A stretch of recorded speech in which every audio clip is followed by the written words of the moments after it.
Bueno, pues quizá lo que no queremos es vivir en un mundo como imagina el Eternauta, pero sí queremos vivir en un mundo donde escuchemos siempre a Mercedes Sosa y encima, si tenemos al lado a Ricardo Darín. ¿Qué tal, Ricardo? ¿Cómo estás? Bien, muy bien, gracias. Buen día.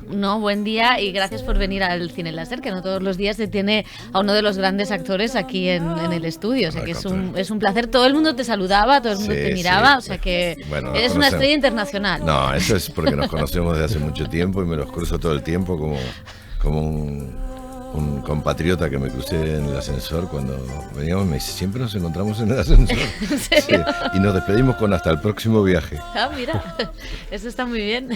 Bueno, la verdad es que vienes a presentar el estreno de uno de los proyectos más ambiciosos, yo creo que de Netflix en español en los últimos años, es El Eternauta, que aquí en España no lo teníamos muy fichado, pero bueno, es un cómic muy importante para la literatura y la historia reciente de Argentina. ¿Te puedo corregir un poquitín? Sí. A lo mejor no a nivel popular, pero hay muchos fans del Eternauta en España. Te asombrarías. Ya te vas a ir enterando. Vale. Porque acá hay una gran cultura sobre el cómic, las historietas y demás. Y yo me fui dando cuenta de eso cruzándome con la gente en la calle. La cantidad de fanáticos que hay del Eternauta. ¡Qué maravilla! Increíble. Sí, pues Continúo, pensaba... perdón, te quería poner ese paréntesis. Pues pensaba que era más minoritario, fíjate. Qué no, bien. por eso te digo, sí, no es popular, pero sí hay muchos fans. Bueno, es un cómic fantástico que ahora se ha reeditado porque ha estado, sobre todo esa parte del 69, ha estado sin editarse. De hecho, yo la busqué en la biblioteca y solo estaba la segunda parte. Claro. Y te voy a contar que empecé a leer la segunda parte y digo, ¿pero qué es esto? Si esto no me estoy perdiendo, ¿no? ¿Qué relación tenías tú con el Eternauta? Prácticamente nula. Sí. Es decir, sabía de su existencia, pero en mi niñez, por llamarlo de alguna forma, me interesaban otro tipo de historietas. Consumía historietas, como creo que casi todos los chicos, pero eran otro tipo de historietas, un poco más cómicas, no apocalípticas, salvo alguna que otra, pero sí sabía de su existencia. Después, con el correr del tiempo, en la medida en que crecí, sí, empecé a tomar más conciencia y hasta hace, digamos, algo así como 15 años, en donde me hablaron concretamente de la posibilidad de hacerlo, no en ese momento una serie, sino una película, un largometraje. Ahí tuvieron la generosidad de regalarme la historieta completa original. Y entonces ahí sí me enteré cabalmente de qué se trataba. Es verdad que el cómic es hijo de su tiempo. Vemos ahí un poco la tensión internacional de la Guerra Fría, el miedo a los extraterrestres, a una invasión exterior. Había que adaptarlo a nuestros días. ¿Qué adaptación ha sufrido? Yo creo que sí, que fue no solo prudente, sino inteligente por parte del grupo de guionistas de KIS y de Netflix, sumergirse en una versión que lo trajera a nuestros días y al mismo tiempo respetara, digamos, el pulso original, ¿no? El genuino.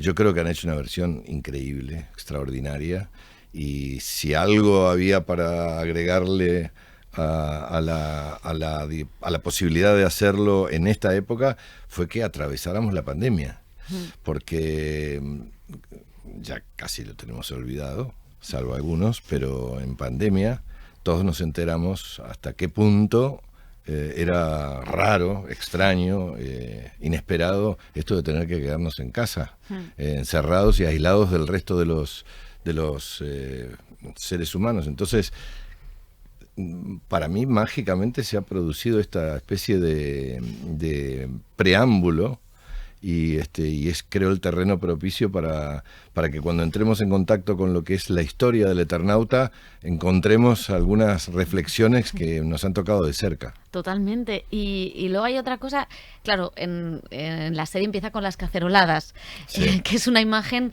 leyendo ahora a muchas autoras argentinas como Mariana Enríquez, que decían, bueno, es que la Argentina siempre ha estado en crisis.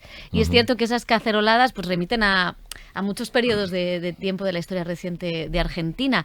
No sé si de alguna manera el cómic también, la historia del Eternauta, la serie, el cómic también reflejan un poco el espíritu argentino. Bueno, sí, yo creo que cabalmente está duele un poco decirlo de esta forma porque parece que quisieras dejar de lado a otros lugares y otros barrios y otras ciudades y otros países, pero en realidad yo creo que cuanto más fiel es una historia contando lo que ocurre en su lugar, me parece que tiene más posibilidades de viajar en el mundo y encontrar, no sé si abrazos es el término, pero sí gente que se va a sentir identificada. Los cacerolazos, vos le decís caceroladas, lo voy a incorporar, lo voy a usar en algún momento. Sí, son una especie de manifestación pacífica, pero ruidosa, del descontento por el motivo que fuere. Y eso se instaló desde hace unos años en la sociedad argentina. Y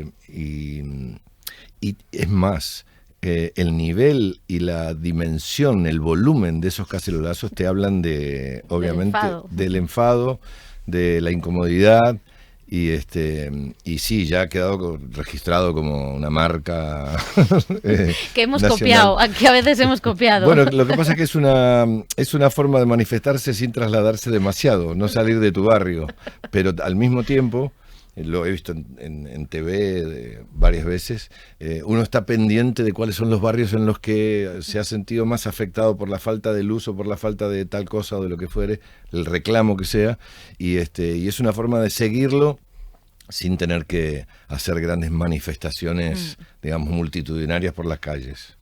Ya en los años 50 el Eternauta cambiaba radicalmente la imagen del héroe frente al héroe americano, sí, sobreexplotado por el cine y la ficción en general. Aquí tenemos a tu personaje que es un héroe colectivo, que aprende a cuidar, ¿no? A ayudar a los demás. Quizá esto es un poco de las cosas más originales de la historia, lo colectivo frente a lo individual. Sí, eso habla de la sensibilidad del autor. Es decir, o de la oportunidad que tuvo de vislumbrar, descubrir, que después de lo que hemos llamado durante décadas la penetración cultural, claro, de contarnos historias con superhéroes, sea Superman, Batman, Linterna Verde, Flash y todos los que yo consumí cuando era chico, él tuvo esa particularidad, ¿no? Esa singularidad de ver hasta qué punto realmente se podía depender de una sola persona, aún siendo un superhéroe, o de tratar de que el grupo, la sociedad, la comunidad interpretaran cuál era la necesidad y trataran de ponerse en movimiento. Él tuvo esa iluminación, por llamarlo de alguna manera.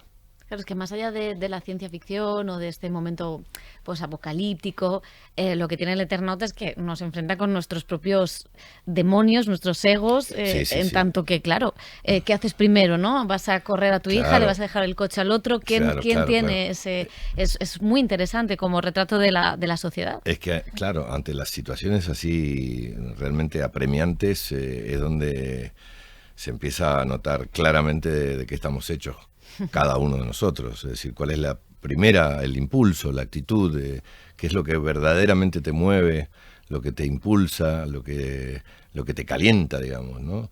Y creo que esa es una oportunidad en donde todos mostramos la hilacha. La hilacha. Y también hay otras lecturas dentro de la serie. Por ejemplo, vemos también la desconfianza, el clasismo hacia la joven repartidora, ese personaje que no conocen tanto, que aparece en el primer capítulo. Esto también es un poco el reflejo de la sociedad, ¿no? Lo vemos en las sociedades actuales y se repite en todos los países. Sí, tristemente sí.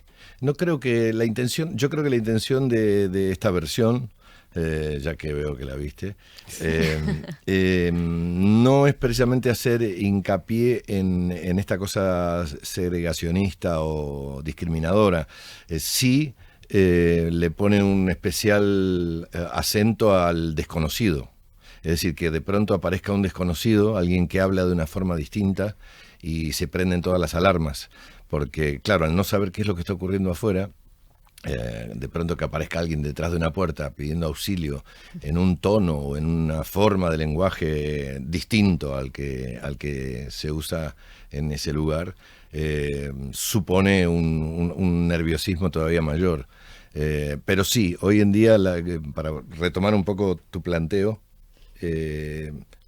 persiste lamentable y tristemente esta cosa de la discriminación y de el que es distinto. Siempre nos da miedo el que es diferente, el que es distinto. Creemos que eso es una amenaza. Y bueno, lamentablemente a veces nos perdemos la oportunidad de conocer a alguien interesante, alguien que nos pueda enseñar algo nuevo. Y luego está en el capítulo en el que tu personaje va a casa de Elena, de su expareja, y claro, se ven unas dinámicas muy masculinas frente a las dinámicas femeninas a la hora de bueno, esos juegos de poder, en ese momento de tensión. Sí que la serie es muy avanzada en eso también, hay un cambio distinto. Creo que esa es otra de las inteligencias de la versión. Me parece que la incorporación de la importancia del reclamo de derechos de las mujeres en el mundo actual, que en esa época en donde fue, digamos, originalmente esta historieta, no estaban tan presentes. Hoy sí, y me parece a mí un tema difícil de eludir. Al contrario, me parece que la versión lo que hace es aprovechar la oportunidad para destacar el rol de la mujer.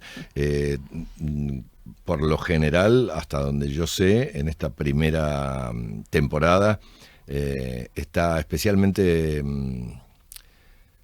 subrayado el hecho de que las mujeres son más constructivas que los hombres, que son un poco más destructivos, y eso está directamente relacionado con nuestra esencia, con nuestro ADN. El hombre ha sido histórica y no sé si lamentable o tristemente, pero ha sido el conquistador, entre comillas, y el que va, el que sale, y yo creo que el rol de la mujer ha sido injustamente ocultado, porque son las que han resistido, las que se han quedado a regenerar lo que se pierde en esas contiendas. Hay ejemplos gloriosos de la historia de la humanidad. Japón es uno de ellos. Japón, después de las grandes pérdidas que tuvieron por ataques, las mujeres fueron las que reconstruyeron el país.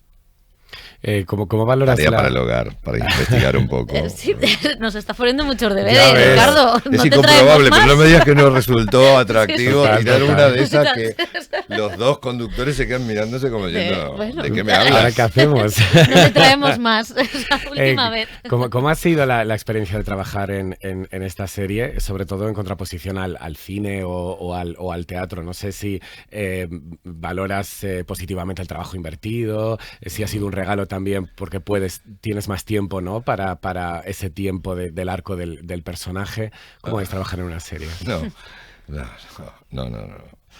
Tachemos eso. Tiempo no. Lo que pasa es que en esta primera temporada, me corregiría mi hija en el acto, el rol de mi personaje, de Juan Salvo, es muy ¿cómo decirlo?, presente. Eso hizo que tuviera muy pocos tiempos, digamos, de descanso, de reflexión y demás. Fue arduo, es muy duro trabajar en esto, muy parecido al cine. Lo que pasa es que creo yo, en nuestra primera temporada hacer esta primera temporada de 6 capítulos fue como hacer 4 películas, una tras de la otra. Entonces, con un trabajo de producción increíble, un trabajo técnico que bueno, yo espero que la gente lo pueda apreciar porque se nota. Y fue duro para todos, para los actores, para los técnicos, para los directores, para los productores, para todos los que estábamos ensalzados en esta titánica tarea, este desafío. Por supuesto también divertido y movilizante, pero muy duro, fue muy duro. Porque no nos olvidemos que esta historia empieza con una nevada tóxica, mortal, en Buenos Aires, en pleno verano, lo cual nos obligó a tener por lo menos, más allá de los 3 primeros capítulos, o casi el cuarto también,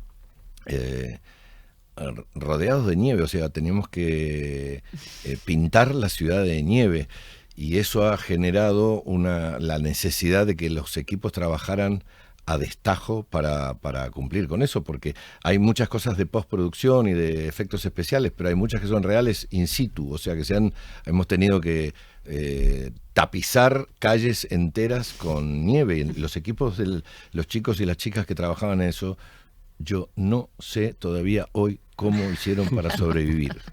Es verdad, y le ponían un ahínco, unas ganas emocionante, te juro que fue emocionante en ese sentido. Qué bien. Oye, hay algo que conecta El Eternauta con Argentina 1985, que es uno de tus últimos trabajos. En la película se hablaba de los juicios en la dictadura. El autor de la novela fue uno de los desaparecidos de esa dictadura, también sus hijas. No sé si de alguna manera la serie, y que se vuelva a hablar así masivamente en 190 países, que son los que va a ir Netflix, también es una manera de devolver esa memoria, ¿no?, a uno de los desaparecidos. Mira, no estoy tan seguro de eso, sí, coincido con lo que planteas, me parece que es inteligente, pero la verdad es que esta versión está especialmente enfocada en lo que es el espíritu de la historieta, del cómic, y que es la génesis, el original, allá por el año 57, que empezó muy tímidamente con unos cuadritos aquí, unos cuadritos allá, y después la gente misma se encargó de abrazarla y de pedir más, y ahí se cambió de frecuencia. Lo que ocurrió con Oesterheld en su vida y con su historia familiar, tristísima, dolorosísima, sí, está directamente relacionado con lo que mencionabas de Argentina 1985, pero esta versión está, creo yo, ha sido lo suficientemente prudente como para que cada uno haga la interpretación que quiera de esto, porque en definitiva hay unas analogías, por supuesto, esto de una invasión extraterrestre, una invasión, digamos, un ataque, una hostilidad que recibimos de forma externa y que hace que las personas estén aisladas, muertas de miedo, en este caso concretamente sin electricidad, sin agua, sin gas, sin teléfonos, sin comunicación. Se parece mucho, si se quiere, a cuando los terrorismos de Estado han generado estas normas, por llamarlo de alguna manera amable, para que la gente no salga de las casas, para que la gente no se comunique entre sí. Precisamente la inteligencia del terrorismo de Estado se dedicaba específicamente a eso, a aislarnos, para que no nos enteremos. Entonces sí hay interpretaciones que pueden establecer paralelismos, pero creo yo que esta versión está tratando de abrir el campo visual como para que cada uno haga la interpretación que quiera. Los puristas, por supuesto, que conocen en profundidad la historia de la familia de su autor, no van a dejar de ver exactamente esto y lo bien que hacen. Oye, y te queríamos preguntar una cosa, porque acaba de decir Ben Affleck que ponerse el traje de Batman era la cosa más horrible del mundo. ¿Cómo es ponerse el traje del Eternauta? Es más fácil que no puedes comparar. No sé si es más fácil, porque adentro del traje de Batman puede entrar cualquiera y no te enterarías. Adentro del traje de Salvo sí te enterarías si entra otro, así que no sé si es más fácil. Y además no nos olvidemos que por decisión del director, Bruno Estañaro, crack total, genio,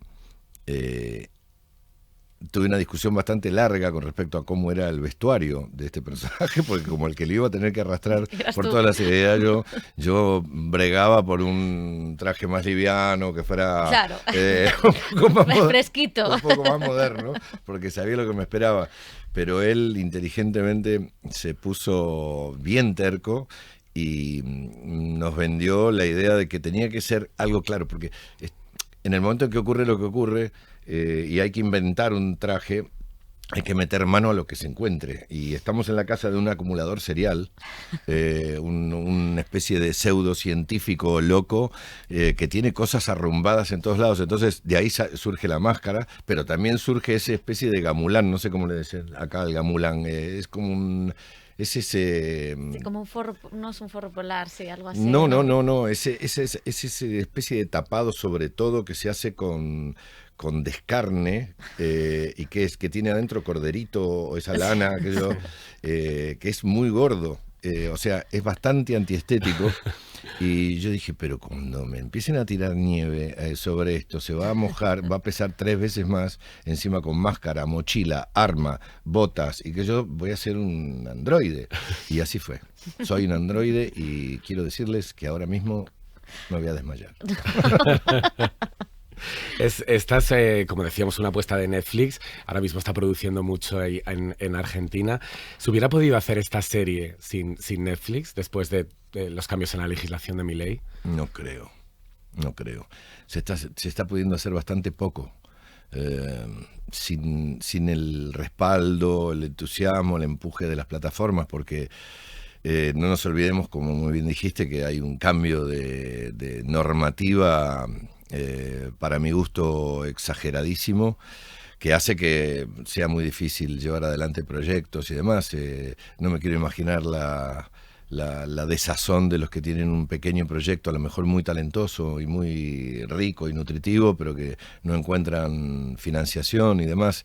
Es un momento realmente crítico desde ese punto de vista, y sin el empuje de las plataformas, no, el Eternauta, olvídate, no hay forma de que se pueda hacer, porque estamos hablando de una inversión muy grande en todo sentido, no solo económico, sino es una apuesta grande, y dudo que se hubiera podido hacer de otra forma. Tú eres productor también. No sé si como productor han parado los proyectos, cuesta sacarlos adelante. Cuesta mucho. Cuesta mucho. Por supuesto que no hay que bajar los brazos, hay que insistir, hay que esperar a que haya un momento de reflexión o de claridad. Yo creo que este es un momento bisagra, por lo menos en nuestro país, ¿no? En Argentina. Creo que es un momento bisagra.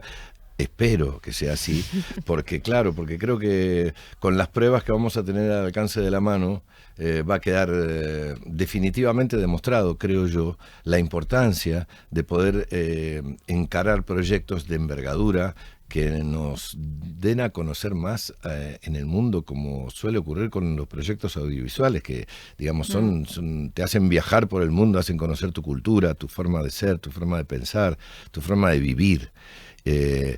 Entiendo que decidieron tomar una decisión así tan radical, amparados o apoyados en 2 o 3 cosas que les resultaron alarmantes, y eso me parece incluso atendible, pero me parece que ya es momento de reflexionar y buscar la manera de que se sostengan las cosas con claridad, con transparencia, sin corrupción, pero mirando para adelante.